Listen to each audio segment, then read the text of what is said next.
The Industrial Revolution was the transformation of economies dominated by agriculture and handicrafts to economies dominated by industry and machine manufacturing. The process began in 18th century Britain and slowly spread to other parts of the world. The Industrial Revolution involved technological changes, including the novel use of materials like iron and steel, the intensified use of energy sources like coal and steam, and the use of new inventions like the spinning jenny.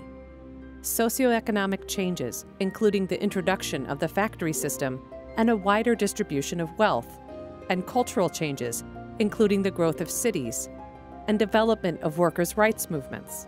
But that wasn't all. The period was also marked by the devaluation of skilled work and by unsafe working conditions, long hours, and child labor. The creation of entirely new industries meant that there were little to no standards as to how new workers should be treated.